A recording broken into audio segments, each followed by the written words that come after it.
ये तो आपने भी नोटिस किया होगा कि भारत के काफी सारे लोग अमेरिका में डोनाल्ड ट्रंप को वापस से प्रेसिडेंट बनते देखना चाहते हैं, जबकि उनके सामने कमला हैरिस खड़ी हैं, जो कि एक तो भारतीय मूल की भी हैं और साथ में कई बार भारत में बिताए अपने बचपन के दिनों को याद करते हुए हिंदू संस्कृति का सम्मान करने की कई बार बात बोल चुकी हैं।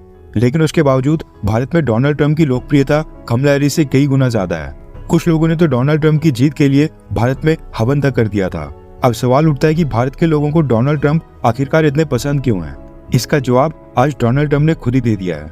दरअसल अमेरिका के प्रेसिडेंशियल इलेक्शन से ठीक 4-5 दिन पहले दिवाली आ गई है, जो कि अमेरिका के अंदर भी वहां पर धूमधाम से मनाई जाती है।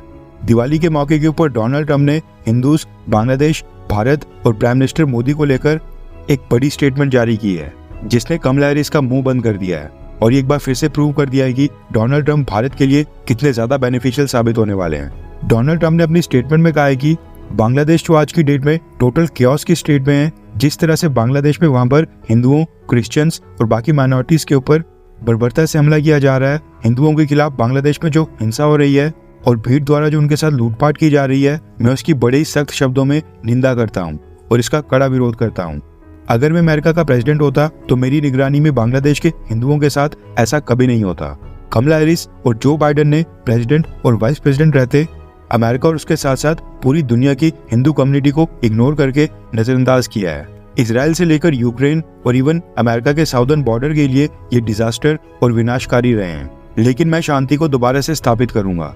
अमेरिका के हिंदुओं के खिलाफ रेडिकल लेफ्ट आइडियोलॉजी के लोग जो आज की डेट पे एंटी रिलीजन एजेंडा चला रहे हैं, हिंदुओं के ऊपर जो हमले हो रहे हैं, मैं उनके खिलाफ हूँ और उसके लिए मैं हिंदू अमेरिकन की रक्षा करूंगा। हम उनके अधिकार के लिए लड़ेंगे। मेरे एडमिनिस्ट्रेशन में अमेरिका भारत के साथ अपनी ग्रेट पार्टनरशिप को और भी स्ट्रॉन्ग करेगा और मेरे बहुत ही अच्छे दोस्त प्राइम मिनिस्टर मोदी के साथ हम मजबूत संबंध रखेंगे। आप सभी लोगों को दिवाली की शुभकामनाएं और मैं उम्मीद करता हूं कि फेस्टिवल ऑफ लाइट्स यानी कि दिवाली का ये पर्व हमें बुराई के ऊपर अच्छाई की जीत की ओर ले जाए। ये कहना है डोनाल्ड ट्रंप का। अब डोनाल्ड ट्रंप का यही स्टाइल है, बेबाक तरीके से जो भी दिल में होता है वो उनके मुंह के ऊपर आ जाता है। कमला हैरिस की बात करें तो उन्होंने भी दिवाली के ऊपर एक छोटी सी स्टेटमेंट जारी की है, लेकिन उसमें उन्होंने ना अमेरिका के हिंदुओं को संबोधित किया है, ना ही भारत के हिंदुओं को या फिर भारत को लेकर कुछ कहा है। वैसे हम उम्मीद भी क्यों करें? कुछ हफ्ते पहले बांग्लादेश में हिंदुओं के ऊपर वहां पर कितने जुल्म हुए हम सब ने देखा, मगर जो बाइडेन एडमिनिस्ट्रेशन और कमला हैरिस ने उस समय एक भी स्टेटमेंट नहीं दी थी। कमला हैरिस भारत की बेटी होने का दावा करती हैं, इंडियन डायस्पोरा और भारतीय ओरिजिन के लोगों से खुल के वोट मांगती हैं और कहती हैं कि वो दिल से बांटती हैं। अब इससे हमें कोई प्रॉब्लम नहीं है, लेकिन मसला यहाँ पर यह है कि अमेरिका का वाइस प्रेसिडेंट बनने के बाद कमला हैरिस अभी तक एक बार भी भारत की विजिट के ऊपर नहीं आई हैं। साल 2021 में उन्होंने प्रधानमंत्री मोदी के साथ एक ऑनलाइन वर्चुअल मीटिंग की थी और साल 2022 में एक बार विदेश मंत्री जयशंकर सर के साथ फोन कॉल के ऊपर बातचीत की थी।